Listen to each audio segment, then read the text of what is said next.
Welcome, everybody, to the Get Bit Podcast, the podcast for blurs, for nerds. If you have a fandom, you are most certainly welcome here. We are your hosts of the most, myself, Spartan, Tafari TV, Show Got Joe. Fellas, it is officially the weekend. How we feeling? Exhausted. No, they're feeling all too well. Tired, boss. I'm tired. Joe, clean shaven, but how you doing? I hit my weight goal finally, so now I'm at 190. So Nice. looking to see how much more I can lose. Nice. I am jealous that you're under 200, but hey, always appreciate a milestone. With that being said, guys, as you can see, we are a little bit more on the leveled up side, so we do try to watch our language, but words do fly. At the same time, guys, we do show movie trailers and video game trailers that might be too intense for younger viewers, so viewer discretion is advised. Aside from that, welcome. So we usually do start on some happy news, but unfortunately, we must report some sad news. Again, the mind behind Team Ninja, which again helped us have so many games. From Ninja Gaiden, from Devil May Cry, I can keep going down the list because it is a very long-ass list. But Mr. Igaki is unfortunately Itagaki. Thank you, Joe. Is unfortunately no longer with us as he has passed away at the age of 58. Keep in mind, if you don't know if the name doesn't sound familiar, I am pretty sure this picture right here does, because he is the famous guy with the glasses. Outspoken on many a subject when it comes to the video game world, and at the same time, again, has helped to lead to the creation of a lot of blockbuster titles. But fellas, anything else we can add to this outside of saying he is? Go ahead. Both of us have? Okay. Yeah, we're doubled. Try it now. Better? Fee, fi, fo, fum. Yes, we're good. Yeah, we're good. Okay, so he is also inadvertently responsible for one of the most sexist video game commercials ever created. It's true. He is inadvertently responsible, as he is the creator for the video game that led to the commercial They Kick High. Yeah. He is the creator of Dead or Alive, Team Ninja. Just a solid creator all around. The exploitation of us in our younger years of the 2000s made that man a pretty penny, but it also was a very solid fighting game. So he will be missed. He also knew where his bread was buttered, and that fighting game became a volleyball voyeur game. Sure. And then he went back to ninjas, giving us probably one of the hardest ninja games ever, next to Shinobi and Ninja Gaiden. Yep. Although at the same time, can we really blame him for Dead or Alive Beach Volleyball, Extreme Volleyball? Because he just basically gave the fans what they wanted. A select group of fans, but he gave them what they wanted. Safari, anything else you want to add to it? No, I never played too many of the games that he created, but I saw the fanfare around them. So you created a lot of good memories for a lot of people around me. Also, I don't know why everybody's going in their 50s, but that is way too early.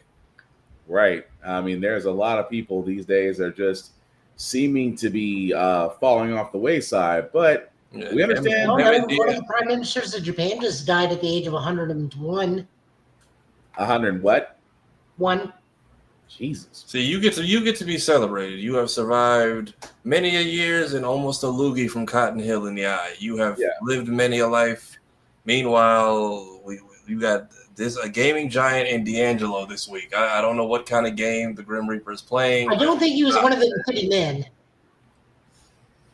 No, he probably knew some of the. He was one of the many men who ended up not becoming the Fitty Men. Oh man. He machine gunned my grandfather. He was one of the Fitty Men. Oh man, rest in peace to him and his family. We go with the King of the Hill.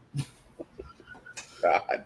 And also, yes, D'Angelo, famous R&B singer, one of Neo Soul's first successful, and again, pioneer in his own right.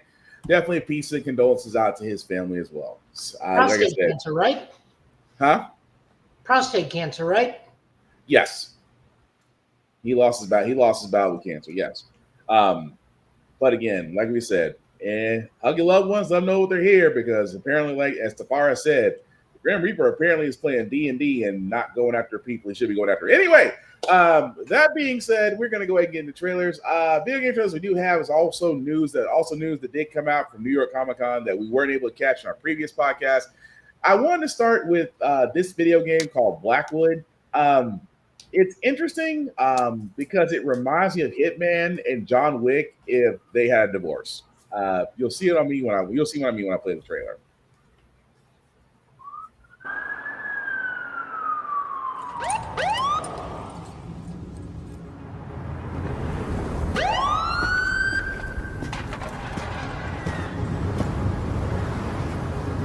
Late night? Just finished. You? Car trouble. Damn, Anton. What'd you drive through? A war zone? Maybe.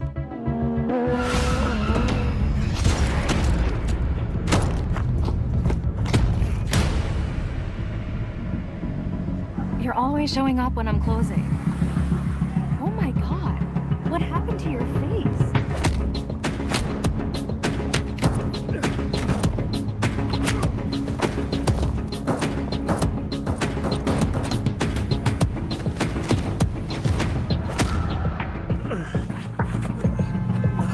Today. Put some ice on it. Good night, Look the gap in Anton. left center. That's rolling all the way to the wall. He's around first. Digging.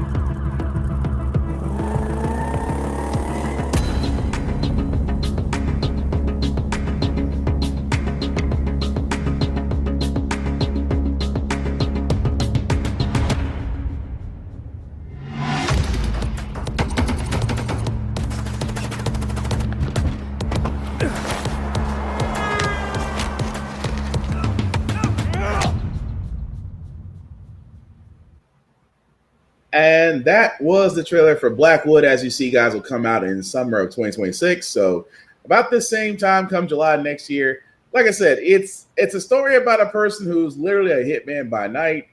You can definitely see the John Wick reference, John Wick influences as far as jiu-jitsu, the gunplay, even down to the muscle car. All he's missing is just a Hotel Continental at this point. I just thought it was interesting because, again, you don't really see a lot of Hitman-esque games outside of Hitman, although probably the closest thing to this one would probably be Dead to Rights, but that was PS2, PS3, and also he had a dog. So, but again, I just thought that was interesting. But Tafara, Joe, what did you guys think of Blackwood? It's giving Watch Dogs. Mm-hmm. What's doing the thing again? Try it now. Okay. Yep. Okay, we're good. Yeah, it's giving Watch Dogs if they actually let you fight and like not with the silly ass yo-yo mechanics and stuff they had in the last one. Mm-hmm. Because it seems like there's a more guy in the chair and potentially cyber criminal aspect to it, potentially, as well as kind of Hitman style heavy combat when you go loud with things. So it's interesting. I'm curious to see what the plot is. All right, Joe, what about you? You're muted, Joe. Pretty much a lot of what Tafari said on this one. It just kind of looks like Watch Dogs, but more Hitman, more assassin-based than cyber criminal. Gotcha. Okay. Less use of a baton. Gotcha. That was the thing. Like you couldn't use the baton unless you were like within range and a command came up. Right. Otherwise, it's just like pit pockets and like. Hey, BC Live. Mm-hmm. But what are you saying? Oh, go ahead. No, go ahead. What are you gonna say?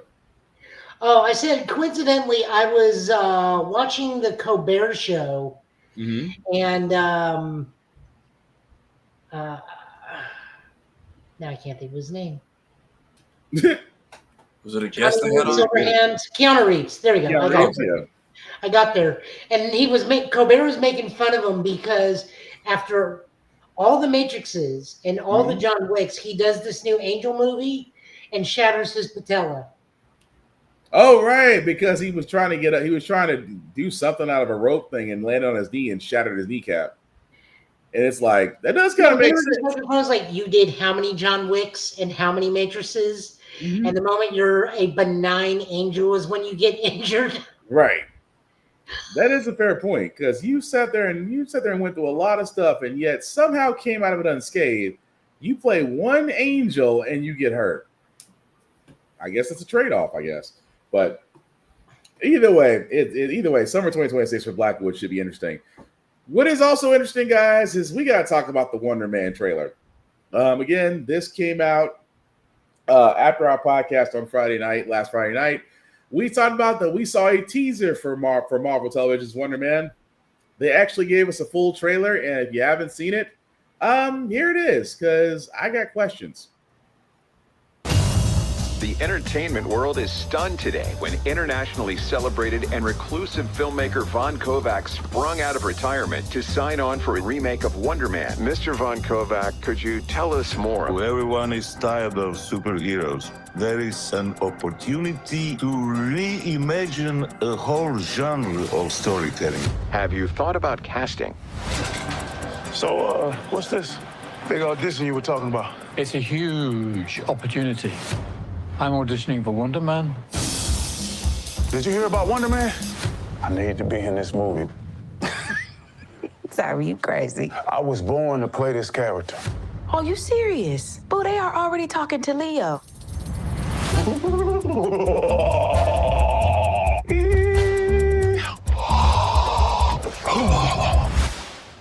You just gotta go out there and crush it.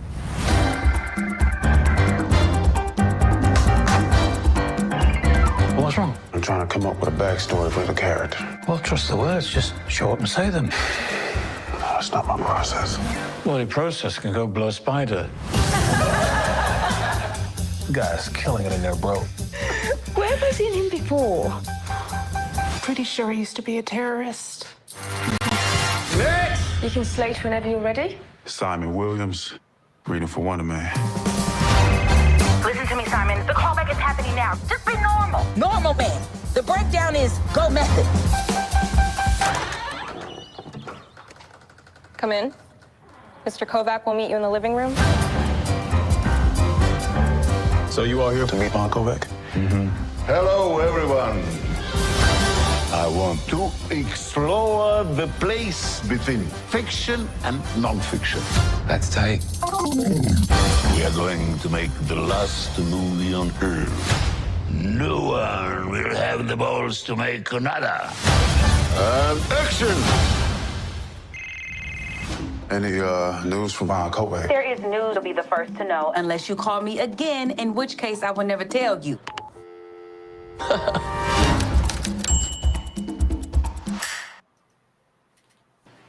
All right, so that was the trailer for Wonder Man. As you can see, guys, it'll be an 8-episode series streaming January 27th of next year. What do you say, BC Life? The trailer's funny, but I don't like it. I can get it to a certain extent. Of course, Wonder Man is one of those lesser-known Marvel characters, which I am glad he is finally getting a spotlight on this, along with other characters. But should we be worried about the approach that they're going with? Because it looks like they're trying to tell it from, they're not telling it. Don't get me wrong, it's not an origin story, and it shouldn't be, because origin stories have kind of been a little too overdone. But the fact they're taking this from a filmmaker's point of view, is this a big gamble to you guys, or is it like we need to see more of it before we make a decision? I'm just curious as to how is the homie who is the fake Mandarin from Iron Man 3 not behind bars right now? Last time I checked, he was supposed to be sitting in that place. At Shang-Chi's other realm, right? With the little creature. He's supposed to be in the other realm. How is it supposed to sell the Marvel fans to watch it? That's the $65 million question. Yeah. I think he technically did his time. I mean, he was. I mean, again, the old boy did break him out. Hey, man, roll tide. He gets kidnapped by the real Mandarin. So I'm like, did they erase your paperwork, or They just what happened there? Because then they left you in like the bamboo realm with your little friend there, right? And which I would, if we find out he's just got an apartment with that thing living with it, I'm fine. I'd be curious. People are thinking that this is supposed to be like, I don't know, some meta commentary on superhero fatigue, right? Or when he's saying like we're gonna merge fiction and nonfiction, he's potentially like, I don't know, the guy's trying to create a real Wonder Man, maybe with. Who knows? Maybe they'll pull a WandaVision in episode 4. Everything takes a crazy turn, and he gets, because we have seen zero use of any powers or even anything else MCU in here. Right. So that's what I'm saying. It's just maybe this is all a big red ass herring. Maybe this is just a setup to where, if he's supposed to be playing Wonder Man, because like I said, I was born to play this role, so I only think that he's suppressed. Either he has powers or he's not trying to show off his powers. But either way, having Ben Kingsley reprise his role does say a lot. And old boy from Superman, of course, if you remember, his role was kind of short-lived thanks to Hawkgirl. It's one of those things where it's just, I don't know if it's really gonna work. Wait till he's like, huge gamble that probably is not gonna work. Black lead, no connection to the wider universe. The trailer released, no major character cameos, no real comic glimpses. Is you gamble? Yes, I will agree. It's a gamble on how they're portraying it right now. Yeah, if we hopefully get another look closer to the actual release that gives us a little bit more insight on what's going on, because right now it's just kind of like a mix of show/mockumentary type style, but pretty much. Other than that, I have no idea what's going on. Yeah, Joe, what about you? Yeah, I'm kind of in agreement. I'm not really, outside of Ben Kingsley, I'm not really seeing the comic connection. I'm wondering if this is supposed to be like a damage control style story where we're just dealing with the day-to-day life of somebody in the Marvel universe who happened to be Simon. But because Simon is an actor before he was a hero. True. His brother is a known supervillain who is dead because of Vision. Yeah. Like I said, no, go ahead. I really don't care if the lead actor is black. As long as the show's good, I'll watch it. But but I just don't care. Like, if you're a lead actor, you're gonna watch the show. Look. I mean, it's Hollywood. Here's the thing: if it's a Hollywood show, you could literally have a scene about someone arguing for that, and then another person be like, "It doesn't fit anywhere." You could do meta stuff like that, or I don't know. Maybe this does lead us into Vision Quest. Like you said, we need a different approach. But what are you gonna say, Joe? What are you gonna say? I'm trying to think of what else we could do with this, but unless his brother shows up and is actively Grim Reaper and starts effing up his life with his brother's supervillainy, I just don't see what we're doing right now.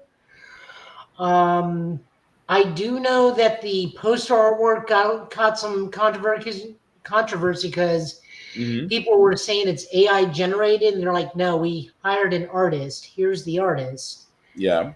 No, that's AI. It's like, no, this is drawn in the style of 1920s Buck Rogers in old Hollywood movie posters. Shut the hell up.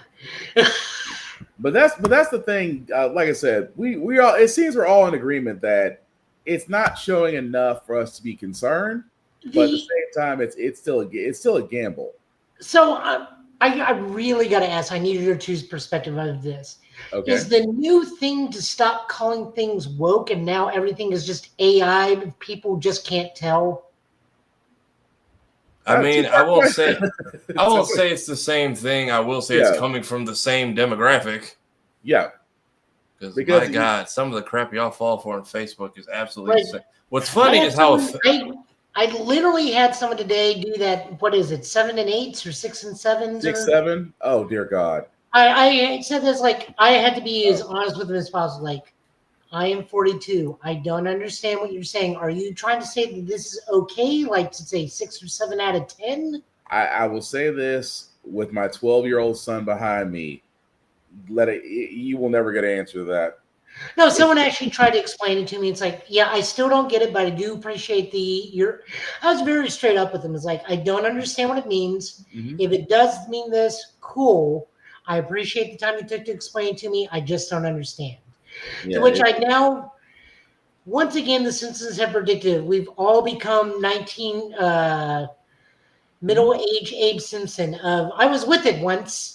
And then they changed what it is, and now it scares and frightens me. It'll happen to you. Sorry, I saw that line coming. Yeah, I'm just like, because it comes from like a new drill rap song, and I'm like, how many of these kids on TikTok even know that's where it's from? Like, well, I mean, and even in the song, it doesn't make sense. It's just a catchy line thrown into what would have been like an empty bridge, and it's like we need words to go here, and he just went with numbers. Very much, but in South Park, he couldn't just resort to baby like the other 95% of the music community. I guess not, because then he just hit us with it's like da da da da 6 7 and then transition, and I'm like, all right, there's nothing about the context of the origin sells what you guys are doing, and even South Park didn't explain it, which I ain't gonna lie, that last episode was kind of weak. Well, by the way, this is answering everyone's questions on how we feel about Wonder Man at the moment.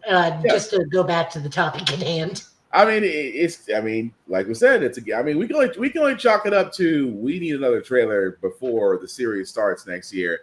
And I will say this before we move on. Disney, is it next year or does it start in November? No, Wonder Man January 27th next year. And we are officially wrapped. We are officially wrapped on superhero projects from the big 2 of the year. Yep. So yeah, we got nothing but what already came out. But like we said, I would hope Disney does a better job of advertising than they did with Ironheart. I'm just gonna leave it at that. Well, I mean, we did get a trailer 2 months before as opposed to 2 weeks, so they're learning. That's what I was like. I'm shocked at how early they did it, but then when I saw they moved it back, I was like, maybe they plan to take a new approach to these projects next year, and I'm hoping that gives me some hope that they know what they're doing. Because still haven't seen anything from New York Comic Con, but I heard there was a lot of stuff. X-Men 97 Season 2. Yeah. Wonder Man, Vision Quest. I think some Star Wars news. I'm hoping they put all that out soon. They should. Bama, yeah, you should watch it. That was the Wonder Man trailer that you missed. Yeah, you should watch it. Just so you can see the confusion that we have. But that's all the only news we got from Comic-Con. We actually got a trailer for Starfleet Academy. Again, one of the last projects, get used to it because Strange New Worlds is about to have its final season. Again, a great show you should watch. Lower Decks is still available, but I would recommend getting the DVDs as soon as humanly possible. Same way with Discovery and everything else. But Starfleet Academy is pretty much going to be the last hurrah on the Paramount Plus side. But if you haven't seen the trailer, here it is. The Starfleet Academy trailer starts now. Caleb. What's that one? Right there. Right there. One day, when we have our own ship, we are going to go visit Earth first. That's right. Bye-bye, Mommy! I love you! I'm so sorry. You hold on to how much you hate me right now, kid. It'll keep you warm at night. Find him! Portal breach. Caleb, I've been looking for you every single day for the last 15 years. Come with me to Starfleet Academy. The Federation will help you find your mother. That thing is taking us to the school? That is the school.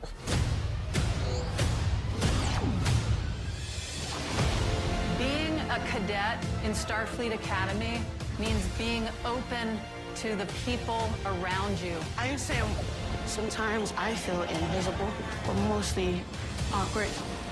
Let's go! Show me you're worthy of this uniform! I want to be captain. I need to be captain. My family, you're either the center of the universe or you're nothing. A warrior does not let a friend face danger alone. I've spent my whole life getting away from stuff, letting someone in. It's hard. If I lose control, I can hurt people. doesn't scare me. I'll owe you something. It is coming with a big red bow just for you.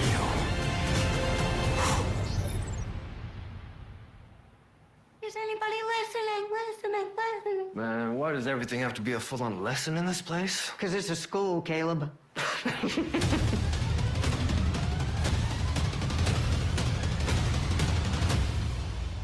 It's time for you to stop telling the story.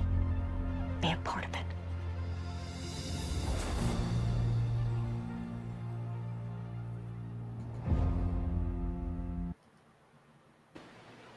You know, I don't hate it. That was the trailer, guys, for Star Trek Starfleet Academy. As you can see, guys, will be streaming on Paramount Plus January 15th of next year. I'm intrigued.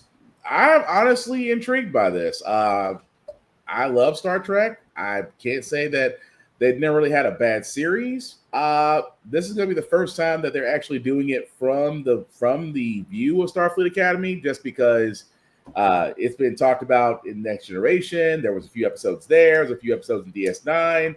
I think Voyager may have had a throwback episode, if memory serves me right. And I think Strange New Worlds and Discovery delved into that a little bit too.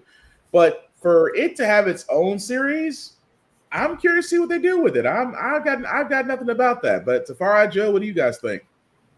I'm curious because like pretty much everything else Star Trek is wrapped up at this point, right? This is just soft launch of Bama. Stop it. Yeah, I knew they were gonna do that, but like this is like the soft launch of like a new set of series, right? Like Lower Decks is done and a bunch of others. Lower Decks is a spin-off of Discovery because Tig Notaro's character is going to be in it. Yep. And also Lily, who is the redheaded character, who is Burnham's roommate. Yeah. Is also in this. Yeah. So they're going to both. Robert Picardo back from Voyager as once again Virtual Doctor. Yeah. Steve Colbert is the Chancellor. So yeah, it's gonna be interesting, and Paul Giamatti as the villain. I noticed that too. I'm like, he plays a decent bad guy. Oh yeah, I loved him in Shoot 'Em Up. That's the movie I was going to was Shoot 'Em Up. Like that movie's not talked about enough. There is a production still of them in the Wall of Remembrance, and we do see like Lower Decks members on that Wall of Remembrance. Nice. So yeah, I mean, like I said, it's a streaming service on Paramount. I say, guys, get DVDs because Paramount is now Paramount Skydance, and like I said, we believe in physical media. So I got all 5 seasons of Lower Decks. So I'm just saying, if you believe in physical media, get everything that you love on DVDs while you can. Do not trust streaming services. That's all I'm saying. But I'm definitely watching it come January 15th. I'm actually finishing Strange New Worlds final season. And yeah, like I said, it just looks fun. It looks fun. It looks different. I know a lot of people are going to sit there and say, Bama beat me to the punch on that when they say Starfleet Academy is woke, just because for all those that don't know, and I don't mean to go into a small rant about this, if you think Star Trek is woke, you are about 50 years too late, considering the fact that Star Trek has always covered political subjects in every series. I'm just saying. So, again, you're a little bit late if you think Star Trek is woke. I know, Bama. I know, Bama, what you're saying. That's all I've been hearing. I'm sick of hearing it. That's like, especially the newer movies. That's like Spock's whole journey is like dealing with a lot of being a mixed race person and dealing with a lot of like systemic and societal problems, like all throughout those 3 films. Yeah. So that's all. I mean, and again, still love them. Even the J.J. Abrams versions of Star Trek, still love those. But yeah, again, I'm pretty sure at this point we're all waiting for it. Oh yeah, that too. The Orville is actually a good one too. And I heard the Orville is actually really good. Yes. The commercial really, really screwed over a lot of its portrayal. Yeah, but the Orville is good too. Seth MacFarlane is a Trekkie fan, and he does take a lot of care into that show. So if you haven't seen the Orville, please do. You're missing out if you're a Trek fan. But some other gaming trailers that we do have. This one is called Gnaw. Again, another 2D side scroller where you're basically playing a T-Rex. I know it sounds weird, but just give the trailer a second.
All right, so that was the trailer, guys, for Now, as you can see, coming out in 2026 for Steam, Switch, PS5, and Xbox.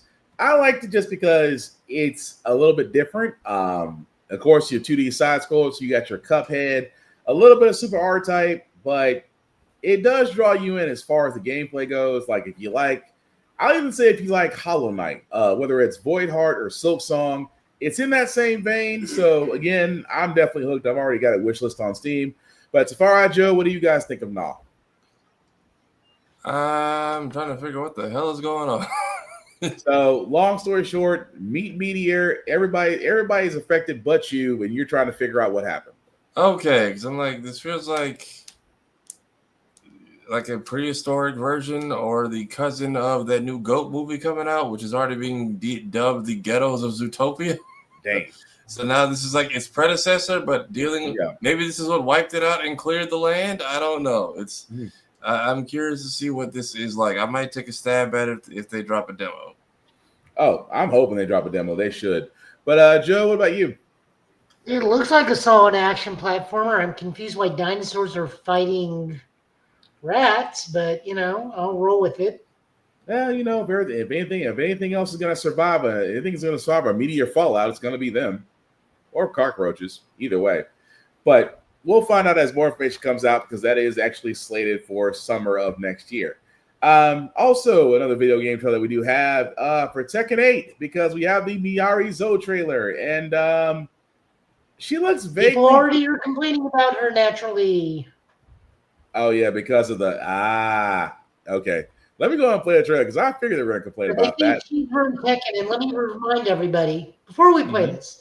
Go ahead. Let me remind you, in Tekken 2 alone, we had angels, devils, raptors, kangaroos, old men, ninjas, clockwork ninjas, androids, cyborgs, zombies, Jackie Chan.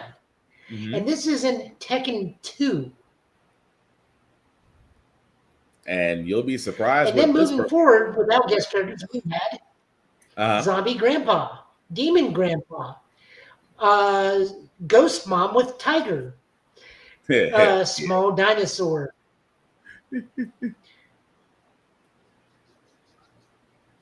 So yeah, we've had a lot. But again, there's a reason why everybody's complaining, and I'm just gonna let the trailer speak for itself. Jesus Christ.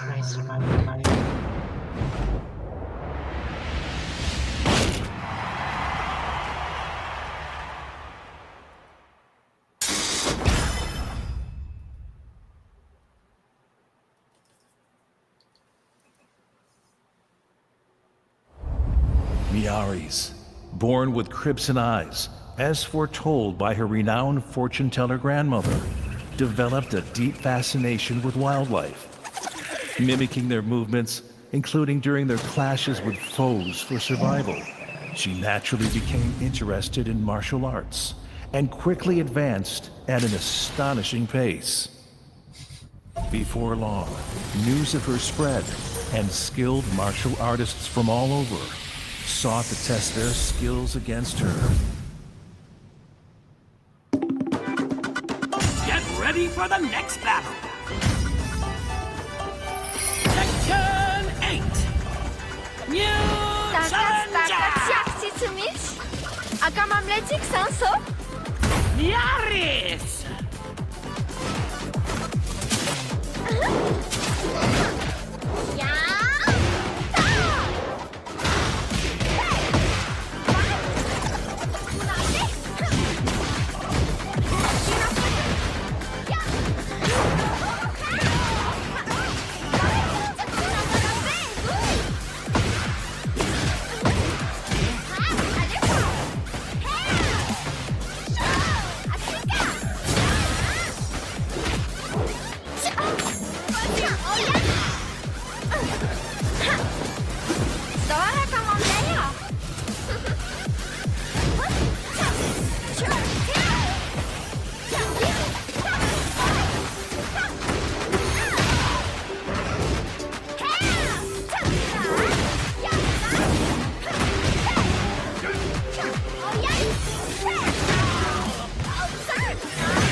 Erna dziemancznia jadsan. Afiam ty tu tączkty?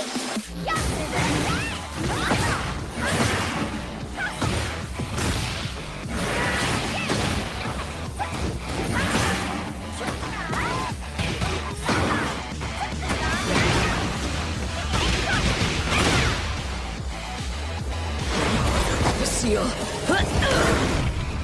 Reliquie! Tom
manunch tanala otrany.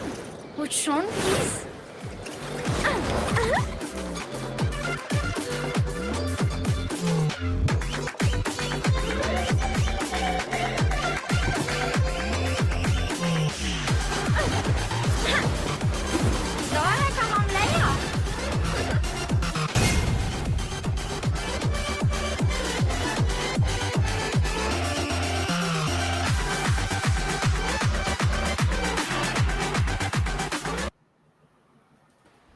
All right, so that was the trailer from Yari Zo in Tekken 8. As you can see, she wraps up season 2, along with the rest of the characters that you see right there, as well as she's interesting because I couldn't help but think, is she Ogre's daughter? No, she's a reincarnation of Ogre. Okay, because I was going to say that was legit like Ogre's entrance from what, Tekken 2 or 3 we just saw, right? Right. So and she is the Tekken Tag 2 version of Ogre. Okay. And yes, you are right, Bama. It has been out for 30 years. You shouldn't feel old. You should feel seasoned. So there was something else that a lot of people noticed. At the beginning of the trailer where he shows that map, where and it shows everybody like converging on Madagascar. Mm-hmm. There's a fighter that's not in Tekken yet that is moving there. That's the one for Nigeria. Ah. So we are at some point getting a Nigerian fighter, more than likely. Okay. It is interesting. She's got an interesting fighting style. That's why I kept on thinking, like, are you connected to Ogre or are you reincarnation? Because from the gauntlets on the wrist to the leg weights, I'm like, you're Ogre, just smaller and more agile. But not complaining though. It's a nice way to sum up season 2. But anything else we want to add to that, fellas? No, because I was confused with because she was like animal mimicking combat and then moved on to like summoning spirit staffs and stuff. Mm-hmm. That she was. That's another complaint people was like, oh, she's got weapons. Like Claude has a weapon. Shut the hell up. Jack has like a giant ass gun. Yeah. At the same time, I'd be more worried about the fact that she can counter off a wall. So if someone throws her, she can counter off a wall and then come back and counterattack. That's going to get utilized a lot. I wonder if that's safe, though. I wonder if they toss her and they get the block on her attack, if that's safe.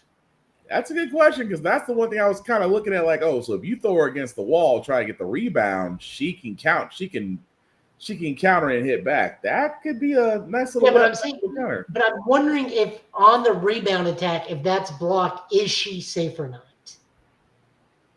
That's a good question. That'd be a nerf, though. I could see that.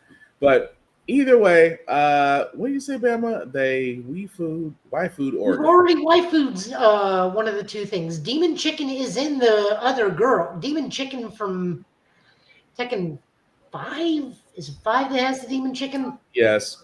Yeah, Demon Chicken. No, Rule 34 already applied in Tekken because we have Demon Chicken and Zalana. Oh, God. Their Rule 34 Demon Chicken. Anyway, Avatar Legends, a game that we did not see coming, although they've always wanted to see Avatar: The Last Airbender being a fighting game. This one actually looks pretty good. So funnily enough, this got canceled and picked up by somebody else. So this is technically the second Avatar cycle for this game. Yep. Jesus. For all those who haven't seen it, here's the trailer.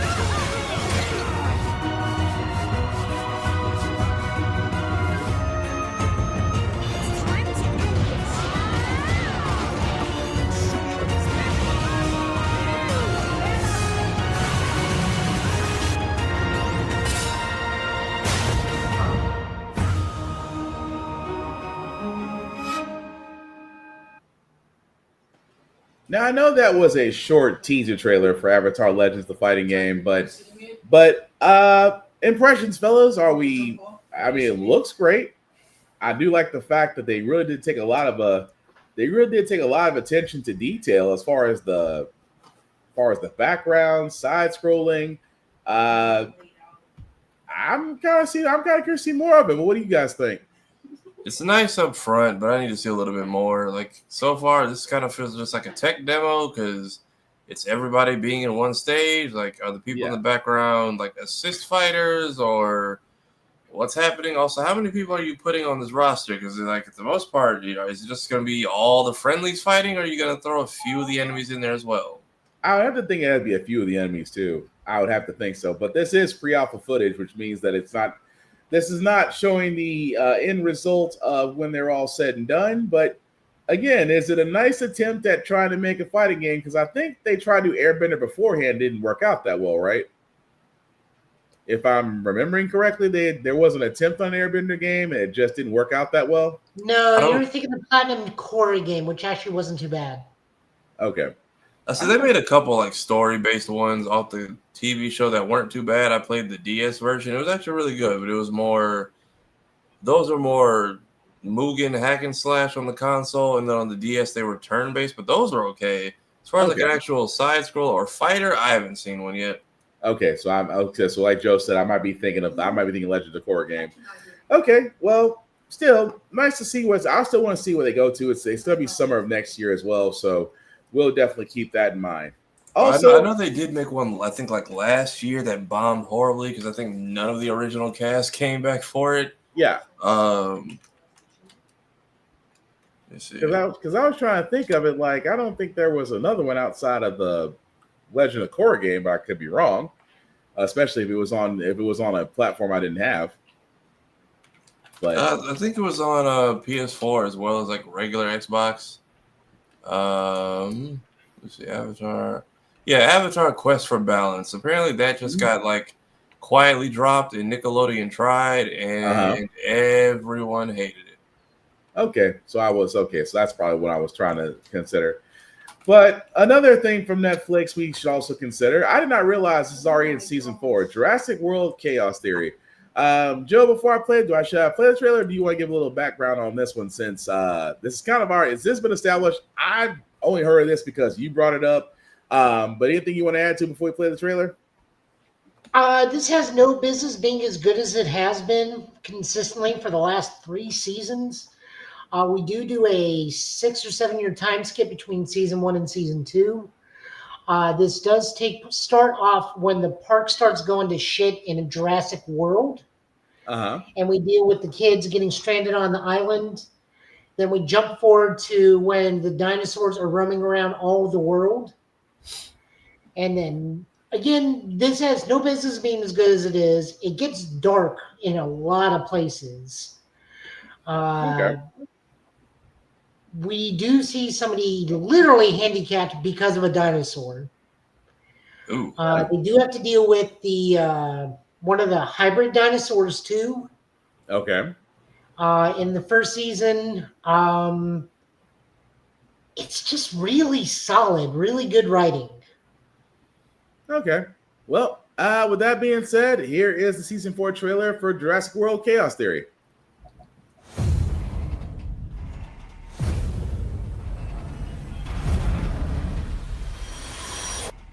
Ooh. Welcome to Biosyn Valley. After everything we've been through, you still really love dinosaurs. We found where they're training the dinos. Why is Biosyn doing this? Some mysteries should stay locked up. Get us out of here! Hold on to your butts! Uh-oh. Looks like someone needs a visit from the Huggy Wuggy monster. That's not normal behavior, right? Not at all. Run, Smoothie! We got this. You taught us well, Dino Nerd. Wait. We got it. Hang on! Are you kidding me? None of us would be in this mess if it wasn't for you. Biosyn needs to be stopped. Prepare for impact in 5, 4, 3, 2.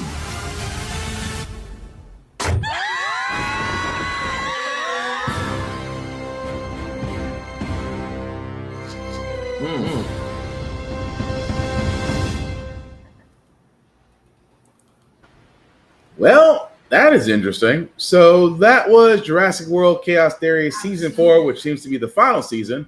Will start streaming November 20th. I will actually probably have to go back to the first season and give a few episodes. It looks interesting. Definitely a lot better than the last Jurassic Park movie that was just put out there. But yeah, I'll have to go back to the first season and give it a few watches. But fellas, anything we want to add to it? Netflix, you just get 4 seasons and you're out unless you're Stranger Things. Stranger Things, the college years. Damn near the Stranger Things, the Next Generation, or whatever other titles Degrassi had in the last 2 decades. That's about the best way I could put it. But yeah, it's I don't know what they're doing. It's not really that they have 4 seasons that are ending on this one. It's because they are kind of running congruently with the Jurassic World stuff. So remember in the newest one, they saying the dinosaurs are dying off because they're all huddling towards the equator to stay in that temperate zone that they can survive in, and anywhere else they're dying. Huh. Okay. Okay. So, like, it's just because the dinosaurs are just naturally dying off all over the world if they're not already near the equator. Gotcha. I have to go back and watch it. I might have to go. I mean, it looks interesting. I may have to see because, knowing my son, will probably want to watch too. I have to kind of gauge it because, yeah, he watches things that make me concerned sometimes. That also being said, this trailer, Primate. Do we want to give any? Do we just want to play the trailer? Or do we want to give anything to this? I'll actually be right back. Say I'm gonna grab some water. Oh, y'all just gonna let? My water's right here on the bed. I don't know where Joe's going. I would just like, need to take like 2 footsteps. Wow. Okay. Well, I'm just gonna go play the trailer because again, I'm just gonna leave it. I'm just gonna say it like this. I think Hollywood has ran out of ideas. But evil monkey. If you haven't seen the trailer for Primate, and if you want to laugh at something, here it is. What's your emergency? Crazy. He killed all the others. Who killed the others? We're in Hawaii, baby. This is crazy. This is home. There's someone I want you to meet. This is Ben. My hand? He wants to shake my hand? Yeah. Hi, Ben. Our mom rescued him, and now he's part of our family. Ben, happy. He's kind of cute. Yeah, right?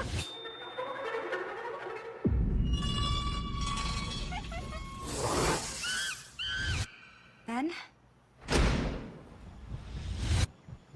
Did something bite him?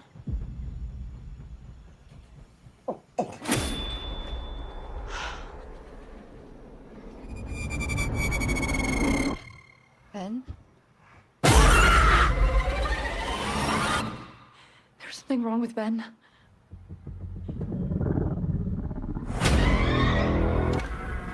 Hey, what happened? It's me, Lucy. It's okay. You're in the pool! Ben can't swim! Lucy, bad. Bad. Bad. You're in the phone. Try recent calls. Yes, it's ringing. Brad, listen to me. We need help. Oh, you need some help? Send some help.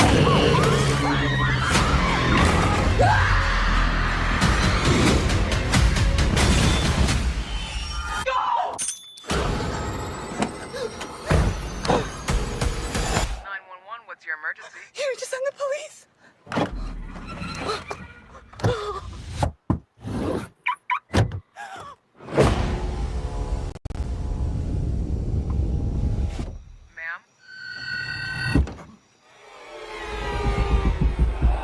He found me.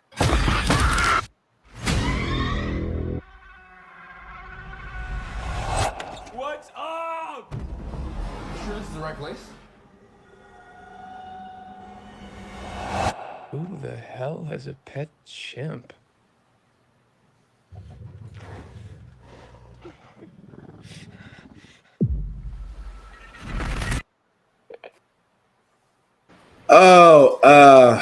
I apologize, guys. We apologize so much, but we had to play it. Hollywood has ran out of ideas. And I do mean they have ran out of ideas. Because that was okay. Safari, you can work with me on this one. That was more comical than horror. I feel like that's the sell, and I feel like whoever directed it is going to be offended that that's the take. I can't wait to hear how Jordan Peele feels about it because this is just the monkey from Nope got his own spinoff, and I don't know. Third act, we find out it's all been an island curse because why do y'all have that much of a chunk of land in native Hawaii? The fuck do you mean you're calling this home? Like that entire plot of land that they have is like offensive. It pretty much is. And I just want to point that out. It's again, Hollywood. We even on Blurred's Eye View, we talked about this, where you guys we don't expect original ideas from you guys anymore. I mean, that was more funny than terrible. And at the same time, you don't want to tap into you honestly don't want to tap into POCs. It's so blatantly obvious that you'll make a movie about a murderous chimpanzee, and I'm sorry, it's not remotely scary. It really isn't. What do you say, Bama? They need to start hiring more people to make stories. Yeah, we can't expect Hollywood to do that. Although that's who they're biting from, because this is literally a Nope spinoff. It really is. But yeah, it needs to be more black storytelling, Bama. But we can't expect that from Hollywood. But we wanted to play that just because, well, that story needed to be shown, and I mean, it needed to be shown badly.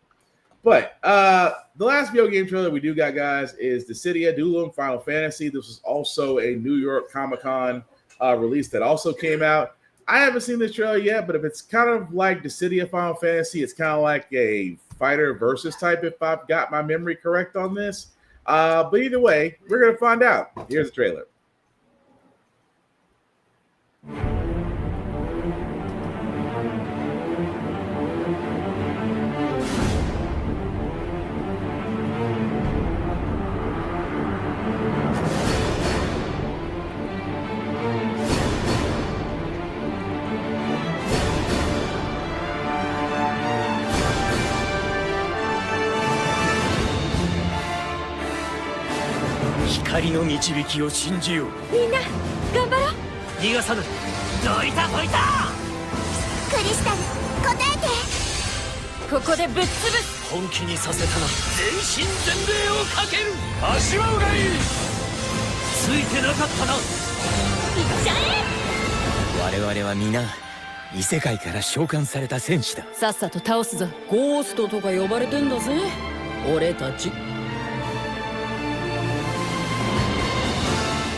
All right, that's interesting.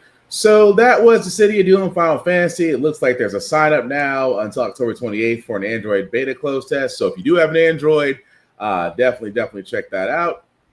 It looks like this will be, and just bear with me, guys. So it looks like it's coming out in 2026 for iOS and Android. So this is a mobile game, so it's a little bit different than the Dissidia that I knew off PSP. But I might give it a shot. Like I said, never really had a bad Final Fantasy game. I'm still waiting to play Tactics, the Evilist Chronicles, when that comes out. But I dig it. What about you, Tafara?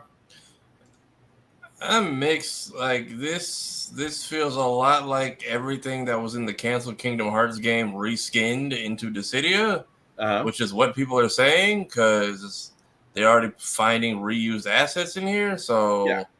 I don't know, and I still need to beat the original Dissidia because Keith David is Satan for some reason. It's just overkill. Mm-hmm. I don't know. I'll maybe look into it next year once the Android players have had their early run to see if it's even worth it at all. Because Missing Link was supposed to be a cool concept. I don't know what this is for, let alone for who, because I see the Dissidia title. You have my attention until I see what it is, and I feel like that's been a lot of the case lately with Square Enix. Fair. Joe, we just showed the trailer for Final Fantasy Dissidia Dueling. Your thoughts on it, sir? I can't wait to play as Vanilla. Until they either give me Squall or Tifa. Which we know that's coming anyway. I still might give it a shot. Like I said, this is kind of a repackaging for a mobile game. It's going to feel a little bit rehashed unless they're doing something different with it. But it just depends, like I said. If you have an Android, there's an open beta test for it right now on the Square Enix site.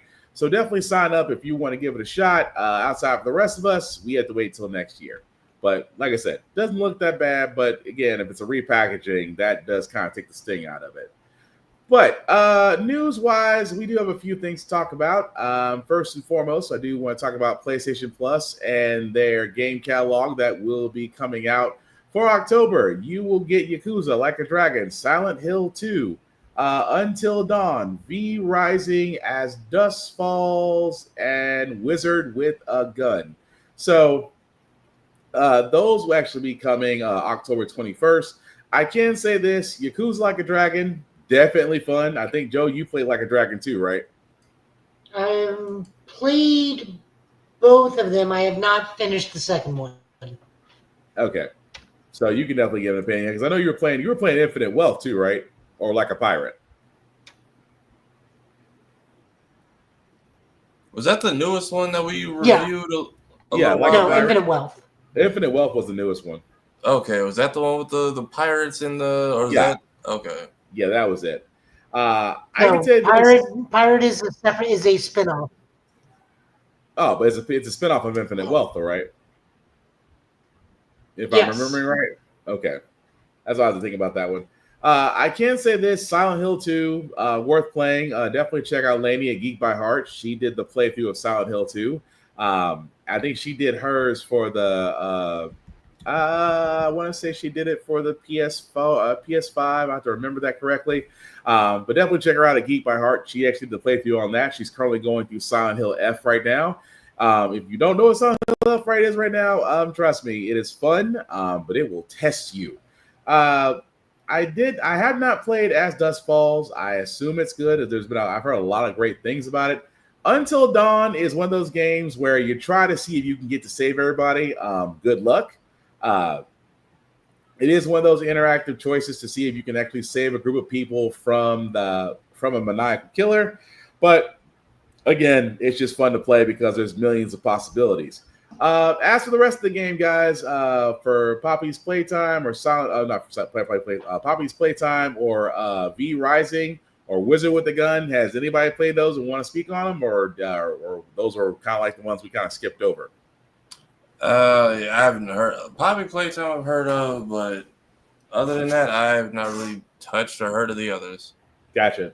Yeah, because I've heard of V Rising, never really played it. But yeah, Yakuza Like a Dragon, definitely played that.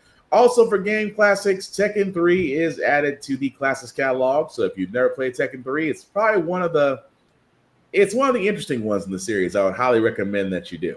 But yeah.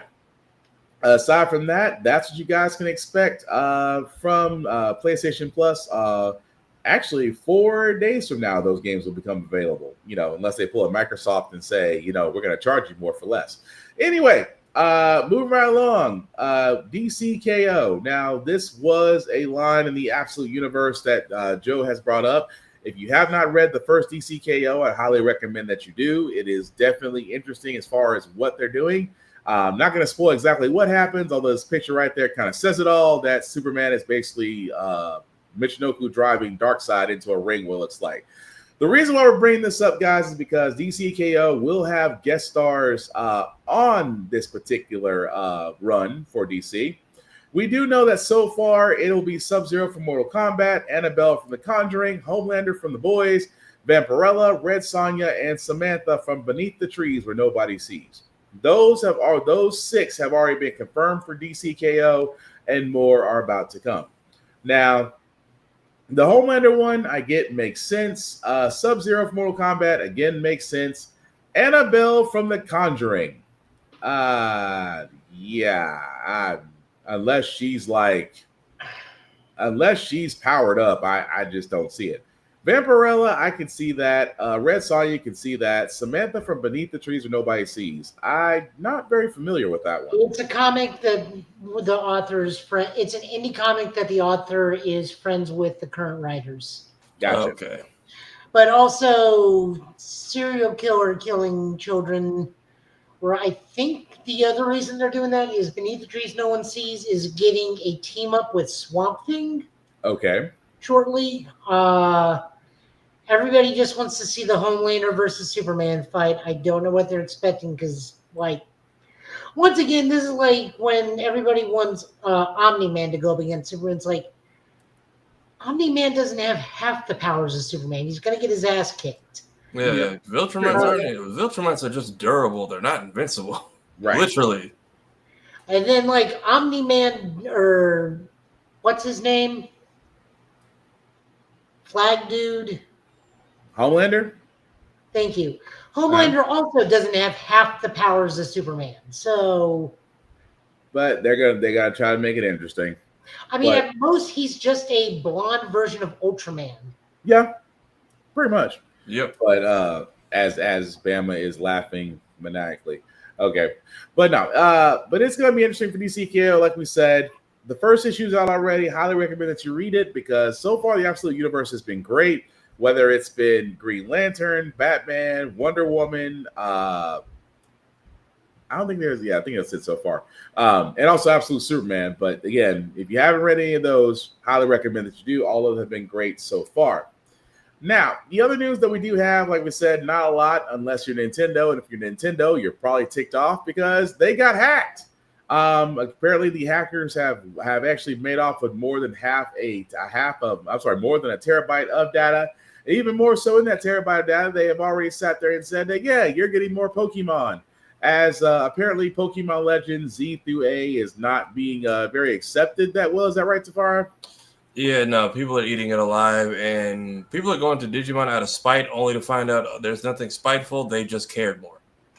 Pretty much. But yes, we do know that it goes with Z through A, and also that we also know that the next Pokemon games will be, so far, and again, this is tentatively, will be known as Pokemon Wind and Waves. These are both going to be planned to be Nintendo Switch exclusives only. This is actually based off the leak. So we do know the games will basically be primarily set in Southeast Asia and Indonesia, and that they do come with new battle mechanics and, of course, new Pokemon.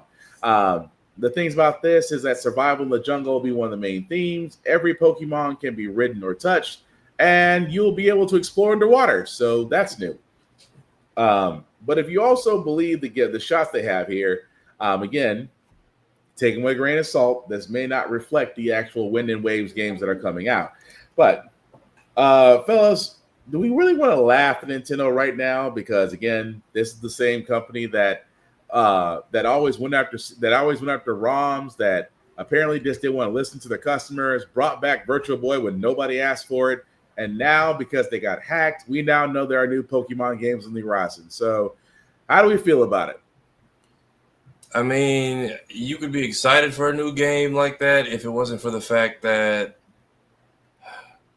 is the game called Winds and Waves, or is the game's going to be called One is Wind and the Other is Waves? Two games. One is Wind and one is Waves. Okay, never mind. I thought this was going to be Arceus Part 3, but the fact that they have squandered Part 2 already, and further confirmed they're not trying to hear what anybody wants, good luck, because Scarlet and Violet was not well received at launch. Right. And then there's the whole thing about everyone screaming about, like, why do y'all refuse to put, like, voice actors in your games at all, especially something like Pokemon, or like I remember in what was Sword and Shield, y'all had a character's entire thing was a rock persona, had concerts, but it was just sound effects.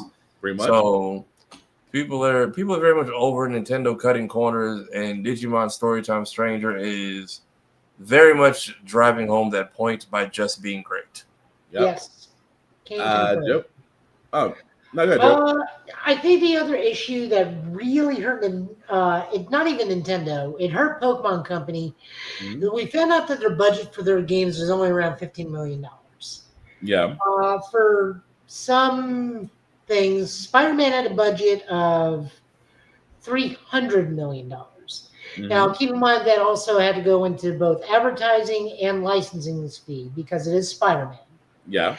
And the licensing fee they have to pay to New York City, because you do have to actually license buildings in New York City. It's why the Chrysler building is not in Marvel Spider-Man. They did not pay the licensing fee for that.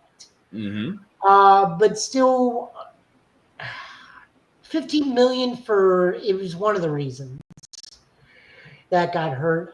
We know Wind and Waves is not a new ZA, it is actually Gen 10. But we do know that there is supposed to be another Arceus game, third Arceus game, either in late 2026 or in 2027. But Pokemon usually comes out around November, October, November. So we probably won't be seeing anything about that early. Although the thing I find unfair in this whole thing is people are already shitting on the wind and wave. So it's like that's barely a vertical slice. Yeah. That's not even alphage footage. So, like, saying the graphics suck on that is bad form because you do remember a long time ago, and I think, Will, you may remember that. I don't remember Tafara if you remember this or not. Is that one guy that said, "Oh, the first thing that gets completed in a video game is the graphics." Yeah. And that guy got like dunked on out of existence. Even game developers came in and dunked on this guy and his ignorance. And he got the attention he wanted. FAFO. What can I tell you? Yeah. So it's unfortunate that this happened. Did I think it needed to happen, or was it karmically? No, not really. Because remember, Pokemon Company is the developer. They're not the publisher. They don't set the MSRP. I don't know if that's true or not, but they are the developer. On top of that, we also need to remember they are actively making another whole other game for Xbox and PlayStation that is not Pokemon. Right. While doing this stuff. So their attention is slightly some things. so you can almost say their attention is slightly divided. I mean, it's one studio. We don't know what we don't know how Game Freak itself in the grand scheme of things is divided. So, I don't know what that is because the Pokemon Company is basically just a subsidiary of Game Freak. Right. Yeah. The Nintendo stuff, Nintendo got what they deserve. I'm only really sticking up for Pokemon. No, fair. It's whatever with Nintendo. Like, what are they going to learn from that batch? Oh, we're not getting F-Zero again? Big shock. But no, that's fair. I will say that. But yeah, it's just interesting that whenever something happens to Nintendo, everybody's like, "Oh, nobody feels sad for Nintendo. Everybody laughs at Nintendo." And Nintendo, that should tell you something. That's all I'm saying.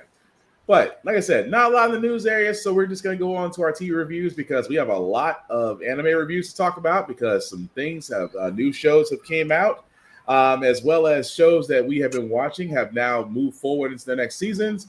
So let's just go ahead and get with the quick and dirty. So, did we want to talk about fighters or save that for next week? Oh no, go ahead and talk about it. Go on. No, say because we had the trailer, right? Yep, I'm about to say I just saw you posted that. I'm getting that now. Yeah, I thought the game was dead because I think Arc Systems has done like 2 other games since then. I figured once they leave a project, they don't come back. I also don't know how big that team is. So, the fact that they made because they're working on Marvel Tokon, so I figured Fighters was officially left in the dust. You would think so, but apparently. So I didn't know there was an Evo France.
待たせたな。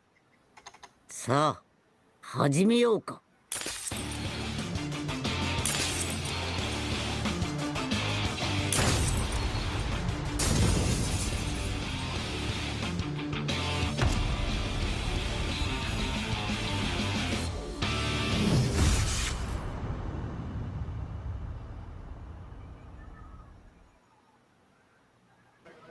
I mean, is it crazy that, let's see, has Fighters been out for almost 8 years? 9 years? Or am I wrong?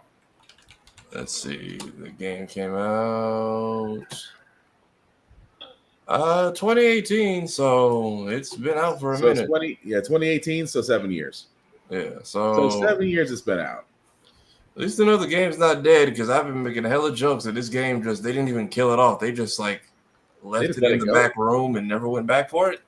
So yeah, there's an Evo France tournament, and apparently we're getting Super Saiyan 4 added. I guess we could just say that there's no such thing as a dead Dragon Ball Z game.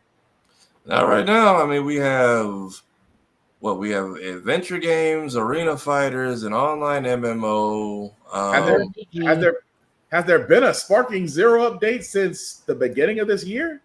Yeah, they just got a recent update with new characters coming, I believe, and more same thing. So yeah, we got the arena fighter with them, MMO online RPG with Xenoverse 2, even party games with Dragon Ball Breakers. I just Kakarot's supposed to get that final DLC at some point. Yeah, Kakarot's the adventure game. By the way, if you go look at Maximilian Dude's channel, you will see what this update has done to some things. These characters are nasty as shit now. Some of them are broken if you know how to use them. In a good way or a bad way? Yes. Yes. Oh damn. Okay. That explains a lot. I'm just gonna bury my head in the sand until Ninja Gaiden. They just said, what was my favorite one? They said, "Oh, Beerus is now lore accurate." So, like, he can put out an energy ball and it just sits there and blocks every single energy beam. Oh dang! So that's a major bug. So that's a major. Well, it's not a bug; it's lore accurate. Like, yeah, the damage is done, but he just walks off the blast. Oh, well, dang! I did not know that. Well, either way, like I said, it's terrifying.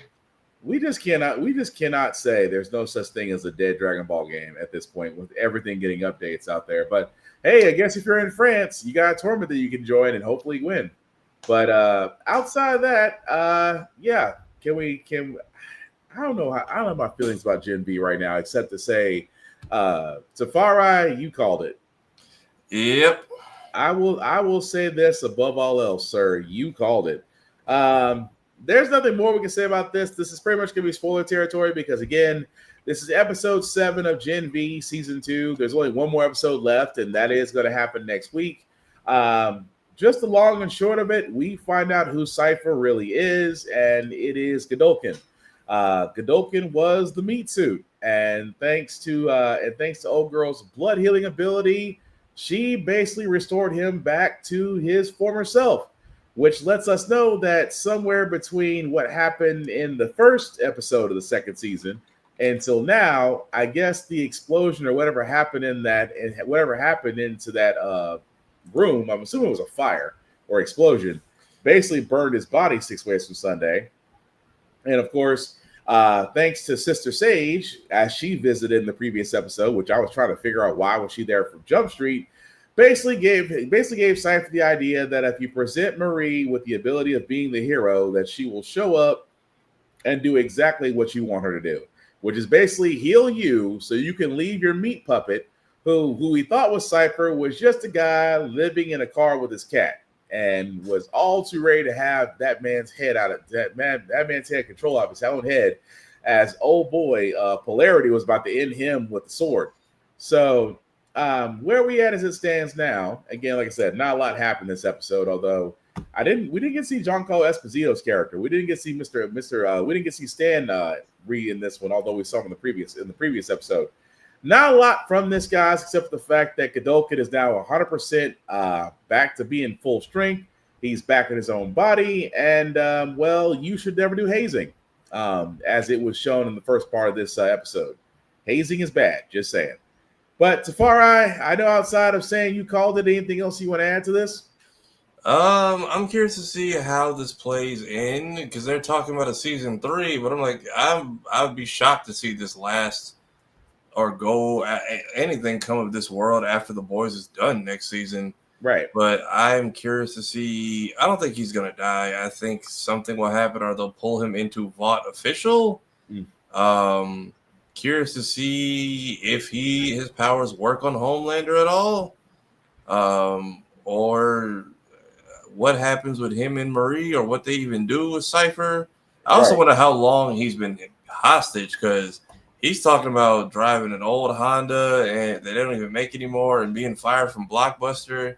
Yeah. But he was there at Marie's birth. So I'm like, how long have you been? He had to be in there for some decades. Yeah, I'm like, how much of your life has been basically stolen because of this dude? And then basically all the pain he has been numbed from kicking in at once. Man, my back, my ribs. He got hit with kettlebells and all kinds of shit at Mach speed. Right. So it's interesting as far as where he's gonna. Like I said, I think he is gonna wind up with Vought. Once Vought realizes who he is, I think Homelander's gonna realize who he is, because, like you said, I don't see Gen V going into a season 3. I think this next episode of Gen V is going to lead into The Boys.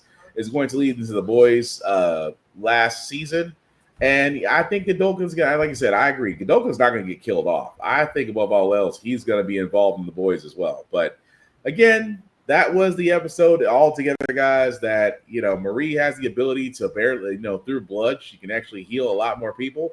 So they might have had a point of her saying that she might be able to beat Homelander, but now that you have a fully healed Godolphin, let's be honest, anything is possible at this point. But like we said, also hazing is bad, especially with a guy who has a black hole in an area that should never really be used. I don't get that at all, or why that's a thing. Like, I don't need to be in a fraternity that damn bad, especially when the Deep is your president.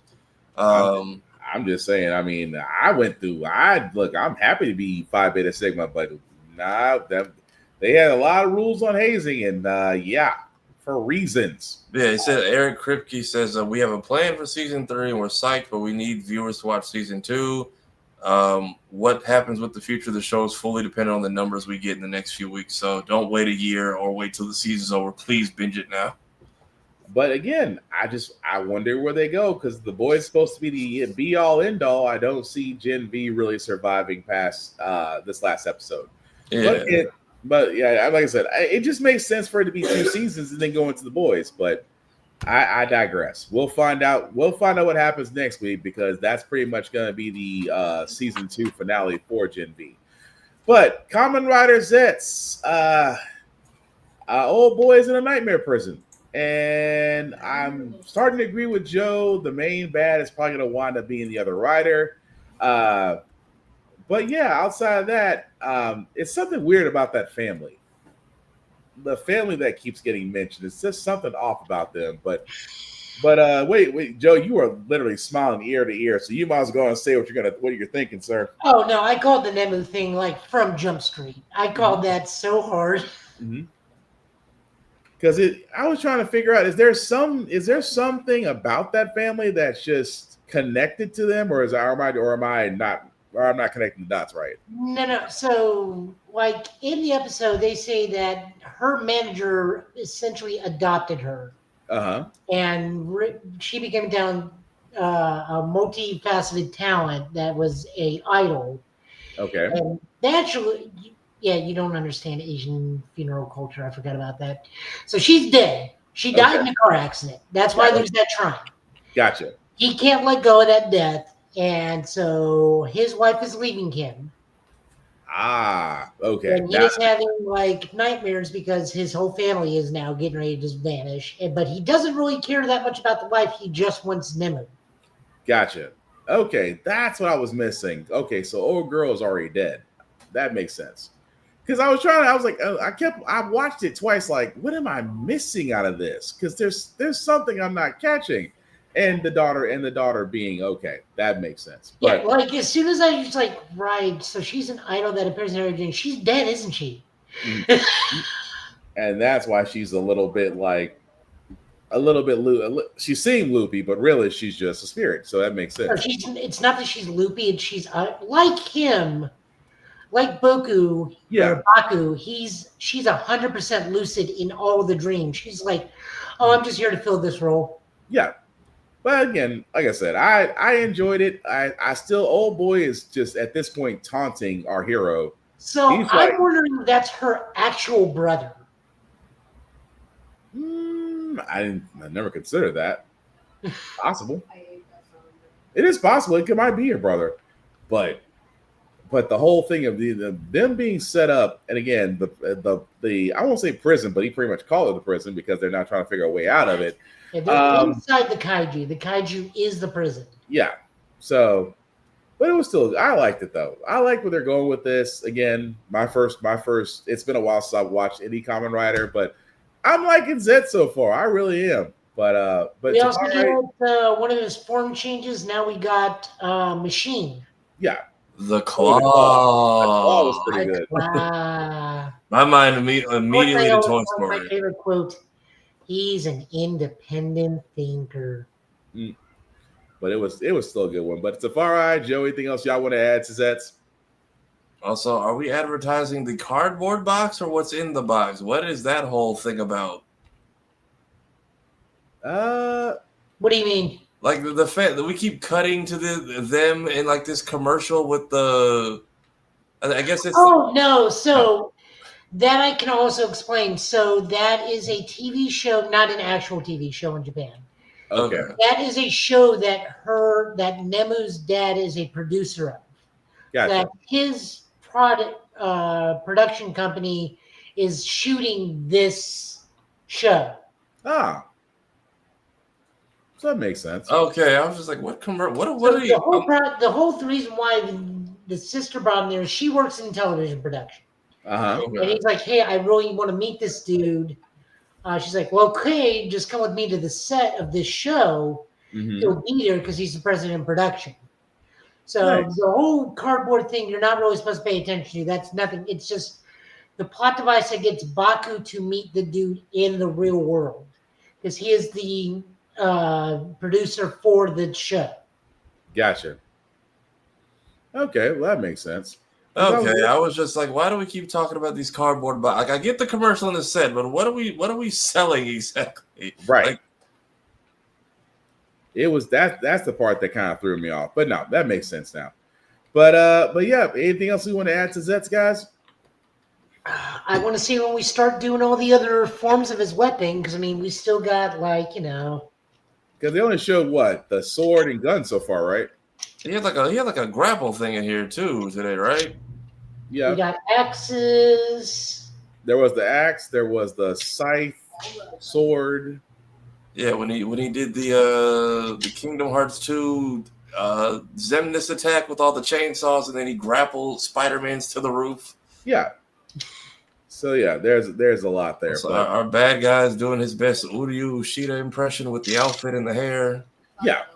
So it's definitely going to be interesting. But either way, if you haven't seen Zets, there's multiple ways to watch it. We highly recommend that you do. November, I know sometime in November he's going to get his first power up, which is going to be lightning based with a bow and arrow. I've already seen the toy scans.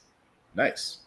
Well, it's about that time because we have a lot of anime that talk about, especially with new shows coming out. So that being said, Tafara, I'm gonna let you run it off, and then Joe, then myself. So anime reviews that you want to bring up, sir? I guess we're in like our second half of Gacha Akuda. Yeah. Okay, because like I By saw. the way, Mori Calliope from Hololive English is doing the theme song for that. Nice. Okay, that theme song gets like randomly placed every episode, and that to me that is my own inside joke of the show because it could be at the beginning, it could be 15 minutes in. You're just not gonna get it in the same place as last week. I'm curious to see what we find out about the girl we met at that tower and why we just left her there. Like, oh, she wasn't good. She's not ready to leave. Ammo's not ready to leave. I feel like somebody should be there with you at all times. I don't think you should be left alone. Only for, I'm guessing, the portal people, the turtle sewer portal people to come pick her up. Yeah. And my theory is that I knew somebody could fly. I figured either our character was gonna make metal wings and go back up to the sphere, or somebody has a way of getting up and down. I didn't expect it to be a literal person with wings, but I also feel like between her boots and his gloves, we are going to, and then the guy has a jacket. I feel like there's a full outfit we need to piece together, like Zelda holy armor, and that will be like the end game of the show for some reason. I think that's going to wind up being Rudo. Rudo's going to wind up taking their instruments and using them. That's my guess. I can see that as well, like because that symbol keeps popping up, and now we know. All right, there's something weird. I'm curious if his stepdad was potentially one of the people from down there. Possible, because the symbols are this, his symbol and the leader's symbol are polar opposites.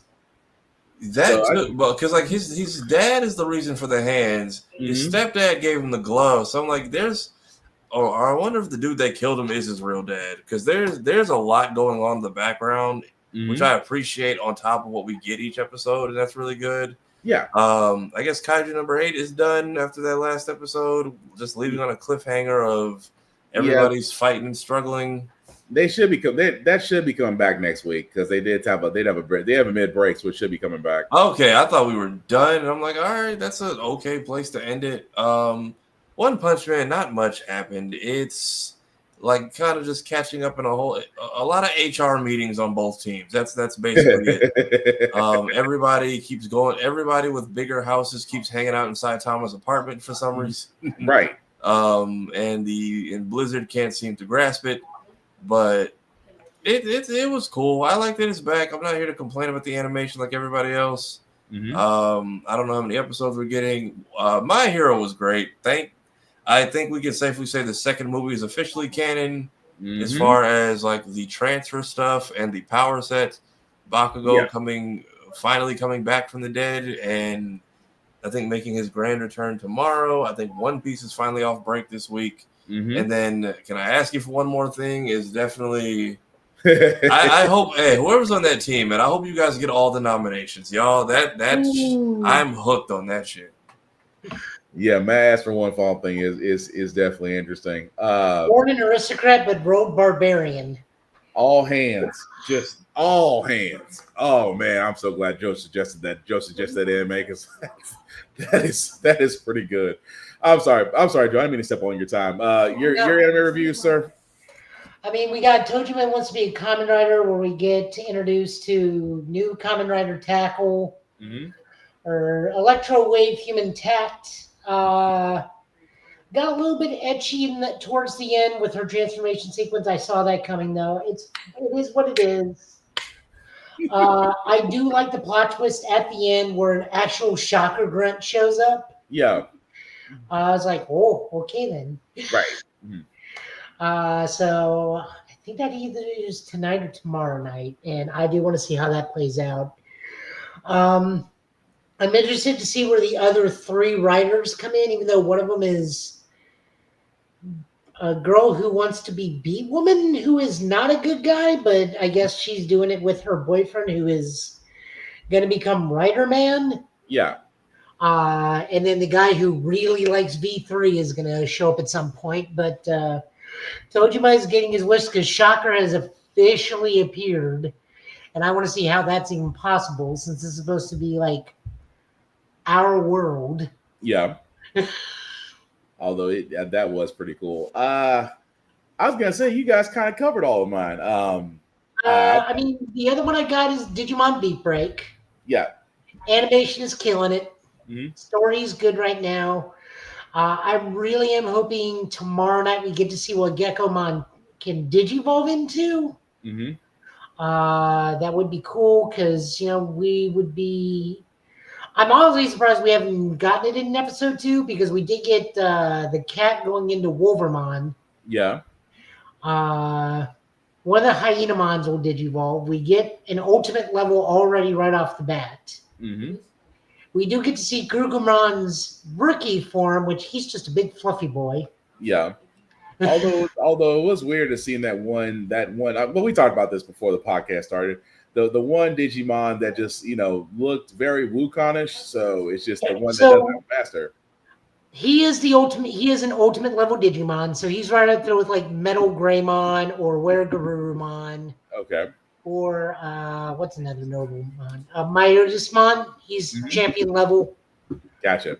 Or he's ultimate level. Excuse me. I'm either guessing he's going to be called Wukongmon or Gokumon. I'm not sure which. Gotcha. I don't know if we've actually given him a proper name. I haven't seen him in the card game or anything, or the video game for that matter. But B-Break is definitely interesting. I will say that. Beyond that, I can't say anything else. Rise of the Shield Hero wrapped up, so season 5 will be coming for that. Sakamoto Days should have another episode. I don't think they're wrapped up for the season quite yet. Completely agree with you guys on Tojima wants to be a common rider. That man was fighting bears and not realize he was on a One Punch Man level, which I still thought was funny as hell. Almost caught with Dr. Stone. All I can say is, God dang Americans, really? Yep. I'm almost caught up to that. When Windbreaker I caught up to, love that freaking series on Crunchyroll. I did try that Ginpachi spinoff. Ginpachi Teacher of Class 3Z. I fell asleep midway through it. I was gonna say that, yeah. Beyond One Punch Man, I agree. It's a far ride. It's just the opener. May I ask for one final thing? If you have not seen on Crunchyroll, highly recommend that you do. And trust me, you are not gonna be disappointed. But yeah, beyond that, there were a few other animes I wanted to catch up with on Crunchyroll I've never seen before, but I don't want to bring those up yet so I actually give them a fair viewing. But yeah, fellas, any other reviews before we go into comics? I think that is it for me. Gen V is kind of rolling along right now. We're in a very much transitional period for TV. Peacemaker's done. Gen V wraps up next week, and then I think we basically got nothing till January. Oh yeah, holidays, nothing. Holidays pretty much be nothing but rewatches and reruns. Unless James Gunn busts out a holiday special somewhere. But we'll see. Beyond that, guys, before we do get to our comic book pools, we always do want to show love to Rick's Comic City. Again, Nashville's #1 go-to place for comic books, for Funko Pops, for everything that's blurred nerd culture. You can find them there. Nashville, Tennessee, and Clarksville, Tennessee are both the locations, of course, rickscomiccity.com.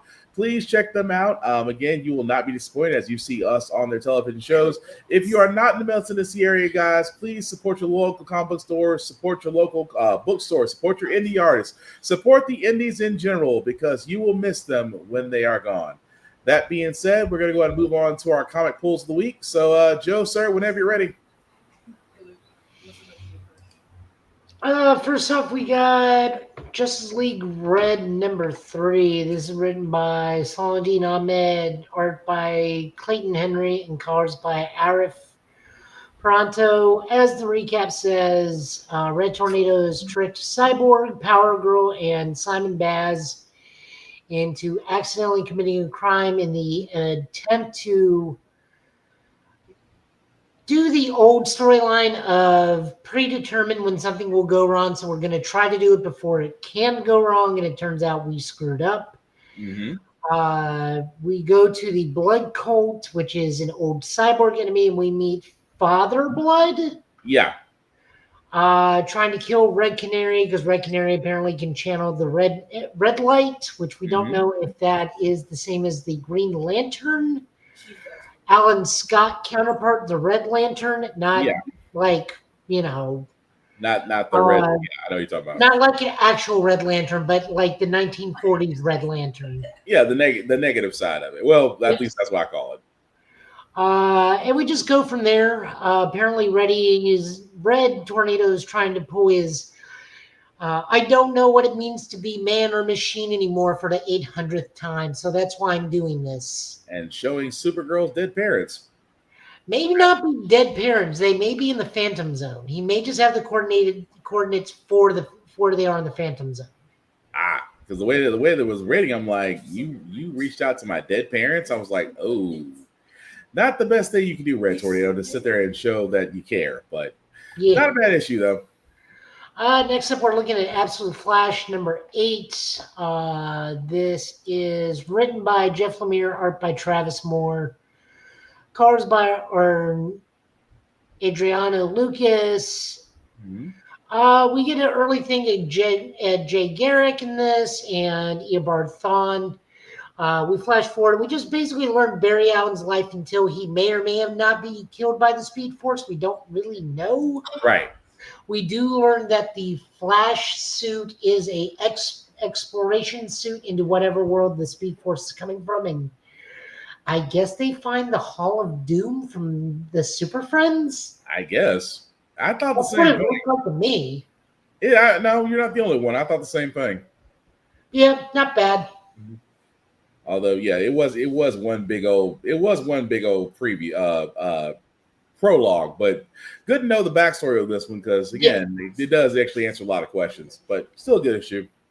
Moving over into Marvel, we're heading back into Age of Revelation with Iron and Frost. This is written by Kevin Scott, pencilers by Riari Coleman, and inkers Riari Coleman and Roberto Poggi, with colors by Yen Nitro.